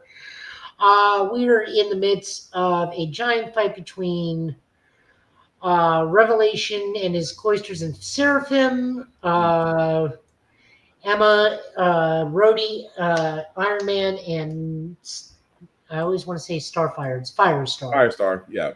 Are trying to save a little girl and her mom. Mom dies because she's exposed to the X virus. Marrow potentially kills Emma, but Emma can survive without a heart, and has before without a heart when she's in her diamond form. Yeah.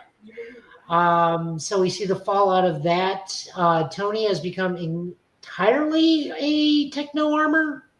I thought he became an android. That's what I kind of like. I don't really know if he's like full Technus or he became an android, but Marrow just can't get over the fact that she's never been invited to another Marvel vs. Capcom game outside of 2.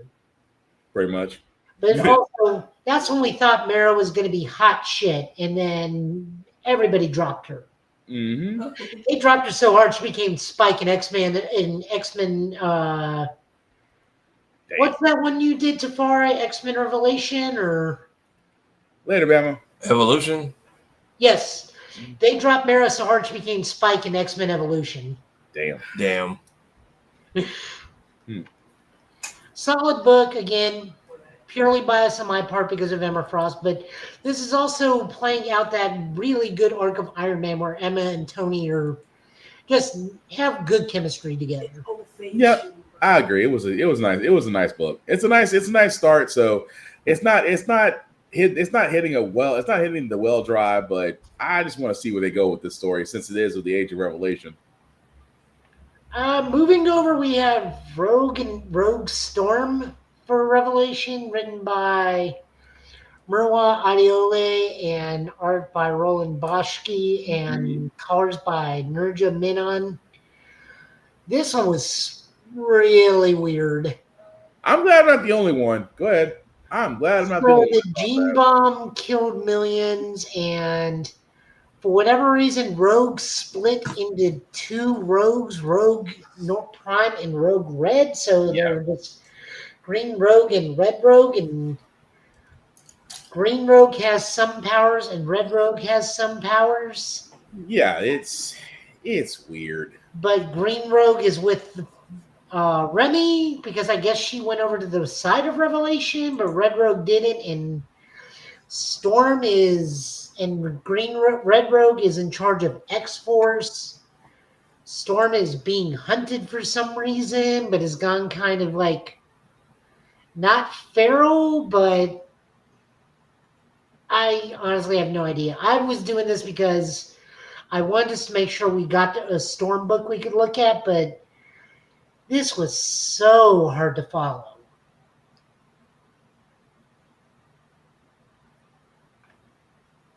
And this is which issue of this? 1. I mean, maybe it's difficult on purpose and it clears up later on. I'm going to hope so. Because now Storm is being hunted by Rogue's X-Force, and I don't understand why. But Storm's also gone back to being like, and I don't know how to put this, but she's like gone back to her original mentality of believing herself to be like a actual goddess of the African plains again for some weird reason. So thinks very highly of her. Maybe that's what Rogue wants. She wants to steal God powers, or I have no idea. Like, this is something I hope you guys talk to Kira about. Maybe she can understand it better than I can.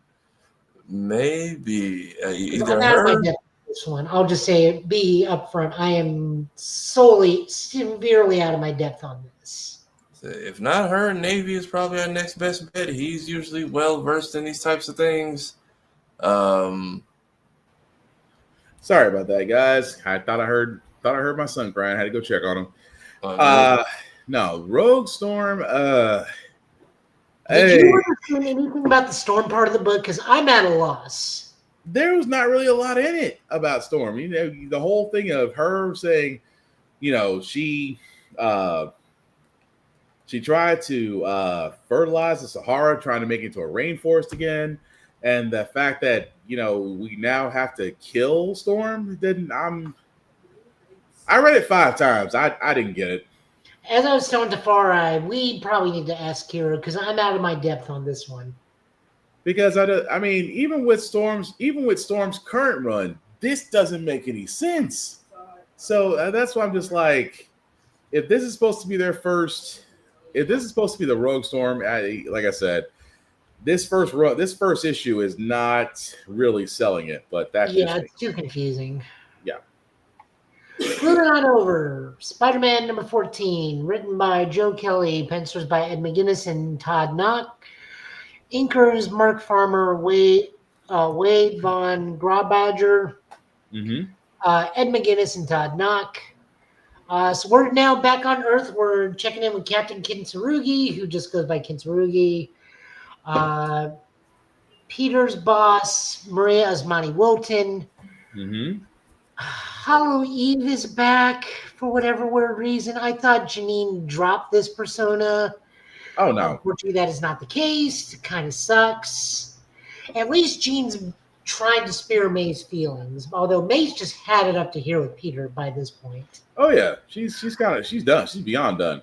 Ben is not doing bad at being Peter for work life, but Peter's newly made friend is getting like verbally Parker's got this shit on lock. You need to keep up with him, or your ass is going to be on the line. And it's crazy when you look at it. They're just like, well, you know Peter because Peter would be smarter than you. I'm like, God dang. Like, and then Norman just gets told by the Spider Gang, "Don't be Spider-Man anymore. We got this." By everybody. And then Ben figures out that Norman's Spider-Man, even though I think he already figured that out. Yeah. But Norman still goes to be Spider-Man to save this lady. This is still a solid, in the grand scheme of things, this is still a solid issue all around. Like, I do like what's going on. Ben is trying to do the best job that he can. And he thinks he's getting closer to finally restoring the memories that got taken from him or something. That if this leads to the restoration of Ben Reilly, I'm all there for it. Oh, yeah. But this is still solid.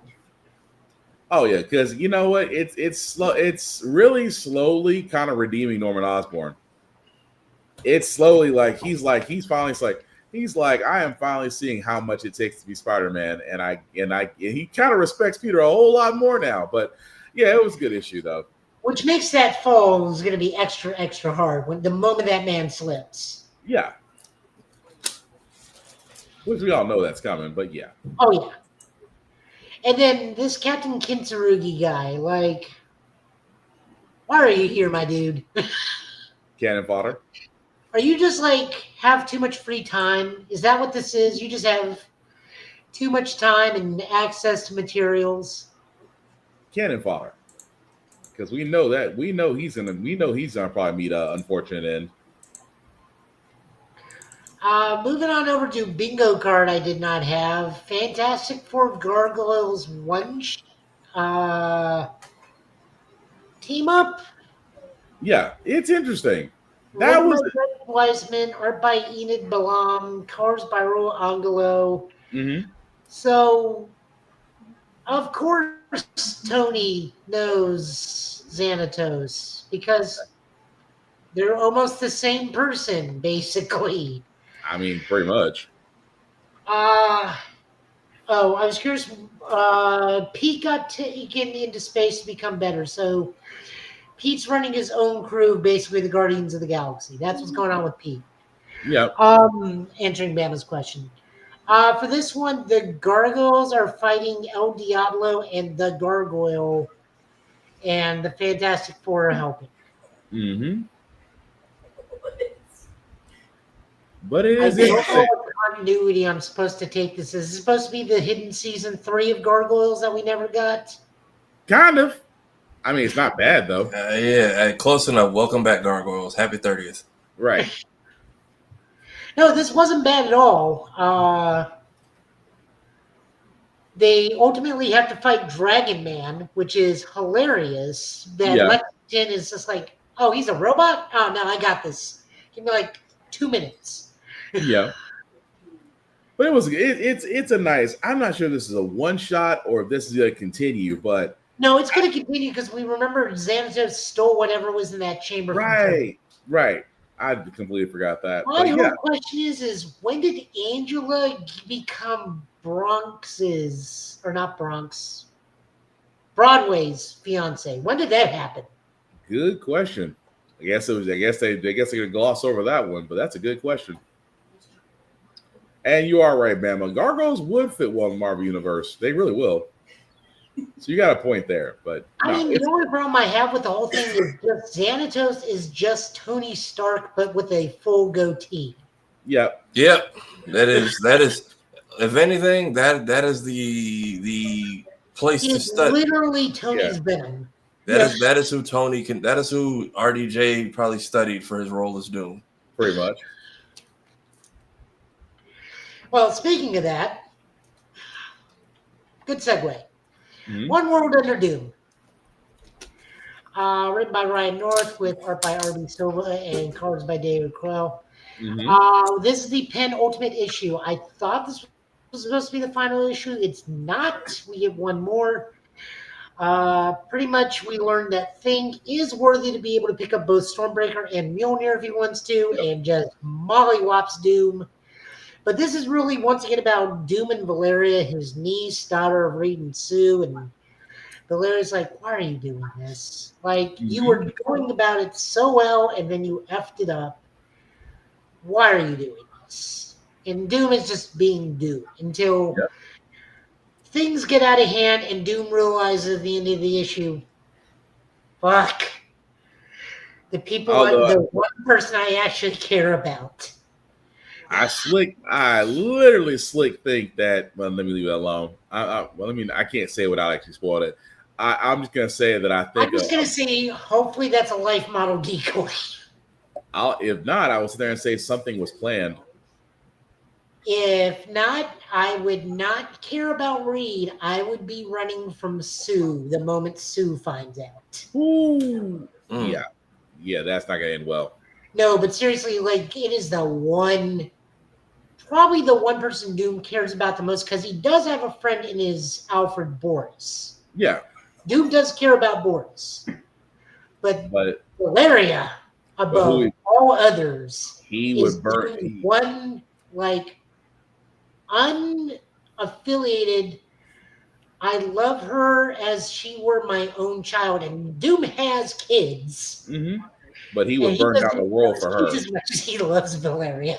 That's what I'm saying. He burned down the world for her. Oh, yeah.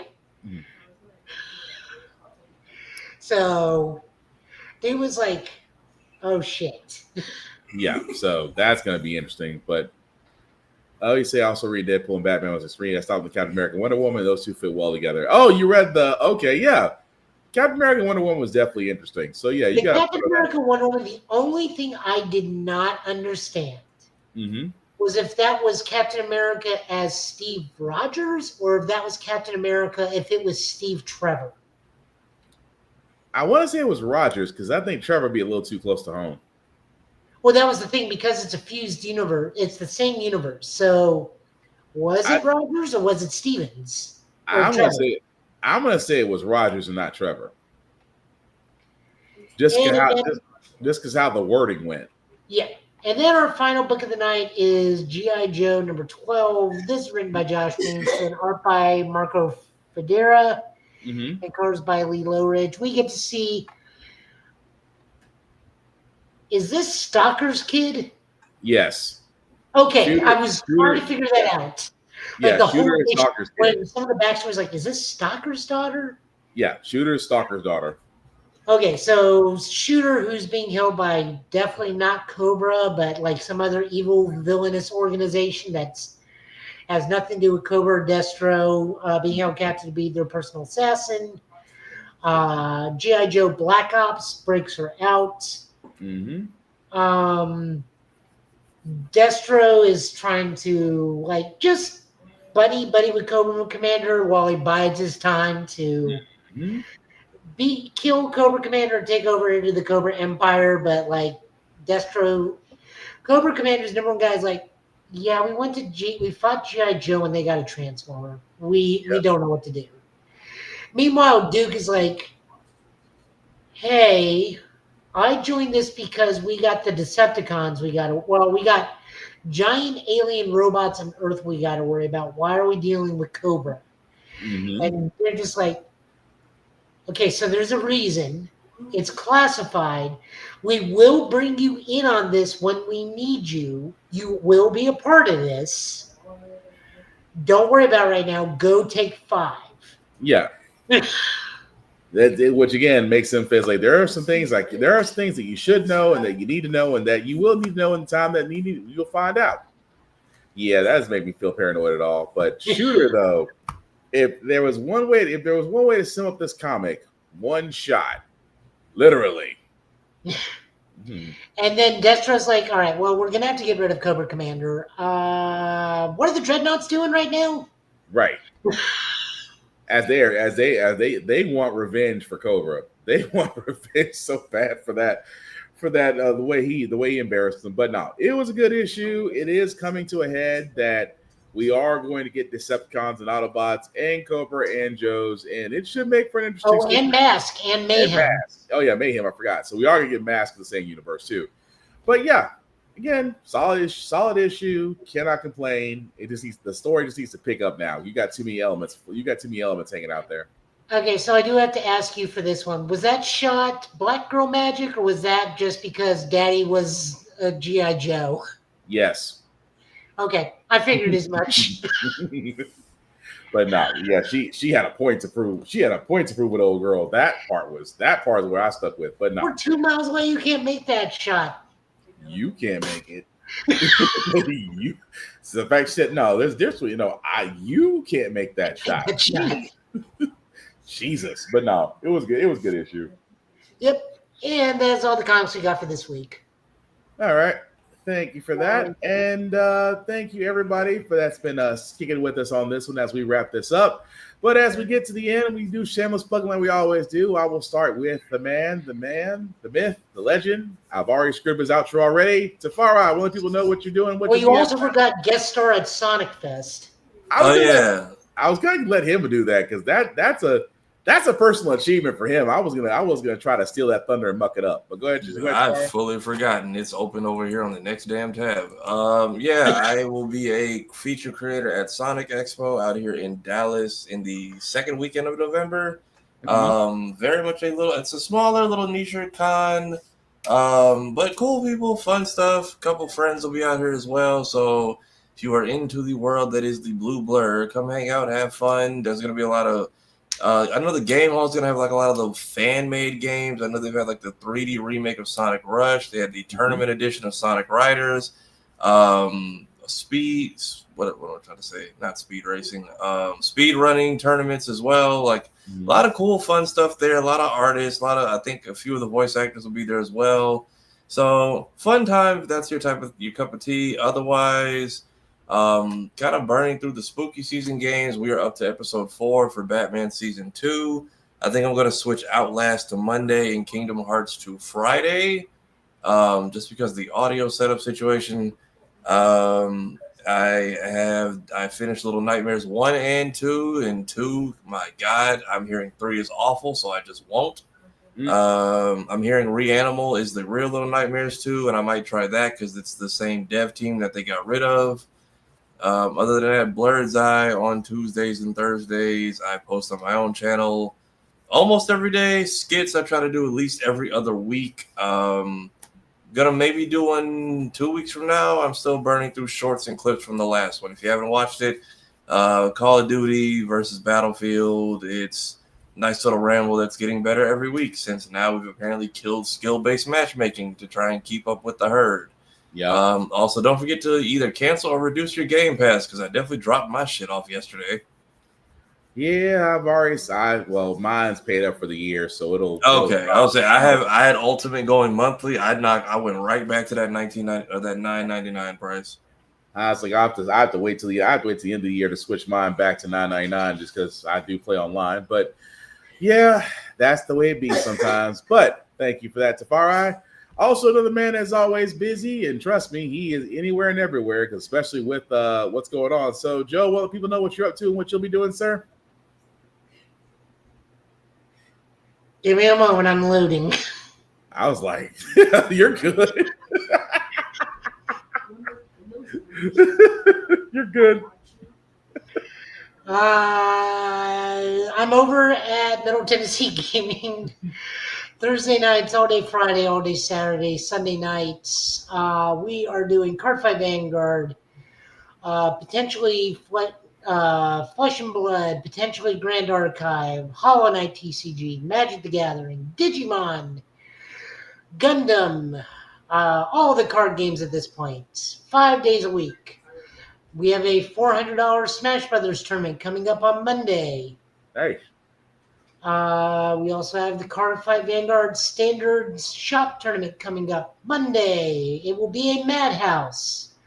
Warhammer Wednesdays. Come play Warhammer. I will not be there. I don't know anything about Warhammer aside from what the video games have taught me. Warhammer's pretty fun, actually. I don't have the money to buy Warhammer. I need to pay bills. I'm just playing that. Also, it's October, so Ghostbusters everywhere. Was over at a car wash event, and then last night we were over at Tailgate Brewery because they started their fall movie marathons, and Ghostbusters was the first one. Nice. I was also at Middle Tennessee API last night. We were over at Gongcha trying to support a locally owned API business, but Gongcha is a boba franchise. Okay. Still locally owned by API people. So I was there. Next week we got Panda Fest, so I'm going to be there with some of my API friends. Tomorrow is Taste of Korea. I may be there with API friends.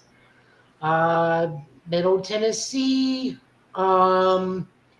Festival of Books is this weekend over by the International Food Market. I'm just going there with friends. I'm streaming Digimon Storytime Stranger. For some weird reason, one of the videos is at 500 views and everything else is at less than 20. I don't know why. I looked into everything you said, Tafari. Like, there is no distinction. I have no idea why that one got all the hits. Wait, yeah, I figured sometimes the timeline is just random. Yeah. I have no idea why. I'm at work. I'm here. I'm at the gym. I'm on my couch asleep. I'm in my bed asleep. I'm sorry. I don't mean to laugh. No, you can.